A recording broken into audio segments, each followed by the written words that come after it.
Hello dear students, स्वागत है आपका एक और नई वीडियो में। और इस वीडियो में हम देखने वाले हैं nature of criminality in cyber security. तो चलिए वीडियो करते हैं शुरू। वीडियो को लाइक एंड चैनल को सब्सक्राइब कर लो ताकि ऐसी वीडियोस आपको मिलती रहे। The nature of criminality in cyber security refers to the characteristics, methods, scope and legal implications of crimes committed using computers, networks, digital services और द इंटरनेट। यार, जो ये नेचर ऑफ क्रिमिनलिटी है साइबर सिक्योरिटी में, इसका मतलब होता है कि साइबर क्राइम्स को कैरेक्टरिस्टिक्स, मेथड्स, स्कोप और लीगल इम्प्लीकेशंस जो कंप्यूटर, नेटवर्क्स, डिजिटल डिवाइसेस और इंटरनेट का मिसयूज करके किए जाते हैं। जो साइबर क्रिमिनलिटी है ट्रेडिशनल क्राइम से काफ़ी अलग होती है क्योंकि ये इंटेंजिबल, बॉर्डरलेस और टेक्नोलॉजी ड्रिवन होती है।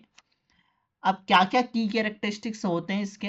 सो की criminality in cyber security is driven by the misuse of computers, networks and digital technology to commit unlawful activities।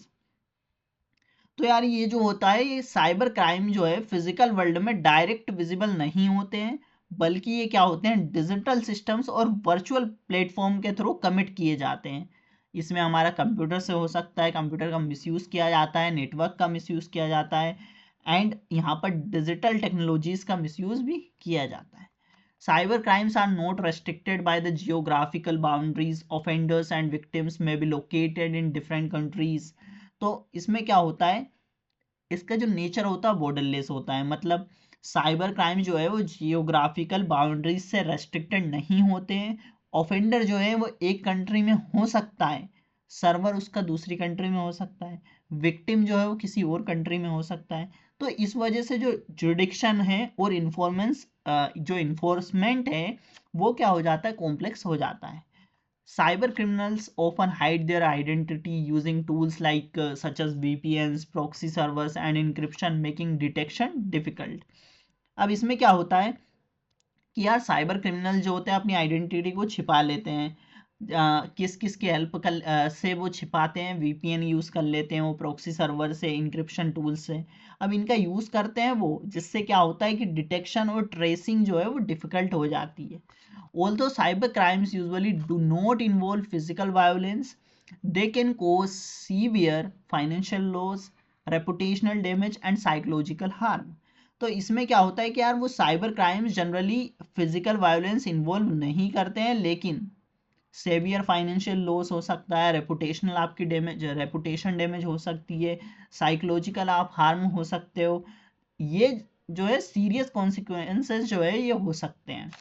Cyber crime can be carried out very quickly, often within seconds using automated tool and scripts। अब बात आती है कि cyber crime जो है वो बहुत fast execute होते हैं, कभी कभी सेकंड्स में। ऑटोमेटेड टूल्स, स्क्रिप्ट और बोट्स का यूज करके लार्ज स्केल अटैक्स पॉसिबल होते हैं। सिक्स्थ होता है हमारा लो कॉस्ट। अब हाई रिवार्ड, मतलब लो कॉस्ट हाई रिवार्ड मतलब ज़्यादातर जो साइबर क्राइम्स है उसमें इन्वेस्टमेंट बहुत कम होता है, रिटर्न यहाँ पर बहुत ज़्यादा बिग होता है। ओके, स्पेशली जब ऑनलाइन फ्रॉड और रैंसमवेयर अटैक में ये ट्रेंड कॉमन होता है। Cyber criminality include hacking, fishing, identity theft. तो यार, इसमें क्या होता है कि साइबर क्रिमिनलिटी में जो इंक्लूड होते हैं हमारे, हैकिंग हो गया, फिशिंग हो गया, साइबर स्टोकिंग, मालवेयर अटैक, ये सब जो है आसानी से होते हैं परफॉर्म। ऑफेंडर्स में इंक्लूड इंडिविजुअल्स। तो यार, ये सब हम क्या देख रहे हैं, नेचर देख रहे हैं क्रिमिनलिटी का क्या क्या नेचर हो सकता है। Offenders may include individuals, organized crime groups, insiders, activists, and even state-sponsored attacks। तो ये क्या होता है, डाइवर्स टाइप ऑफ ऑफेंडर्स भी हो सकते हैं। मतलब साइबर क्राइम्स को कमिट करने वाले ऑफेंडर्स हो सकते हैं, इंडिविजुअल्स हो सकते हैं, या तो वो ऑर्गेनाइज क्राइम ग्रुप हो सकता है, इंसाइडर्स हो सकते हैं, हैक्टिविस्ट हो सकते हैं, या स्टेट स्पॉन्सर्ड अटैकर्स भी हो सकते हैं। Cyber crimes continuously change with technological advancement, making them difficult to predict and control। तो यार, इसमें क्या होता है कि यहाँ पर टेक्नोलॉजी के साथ साथ साइबर क्राइम्स के मेथड्स जो है वो कंटिन्यूसली चेंज होते रहते हैं, जिससे प्रेडिक्शन करना डिफिकल्ट होता है, कंट्रोल और प्रिवेंशन जो है वो चैलेंजिंग हो जाता है। Investigation and prosecution are complex due to cross-border crimes, lack of uniform laws and difficulties in collecting digital evidence.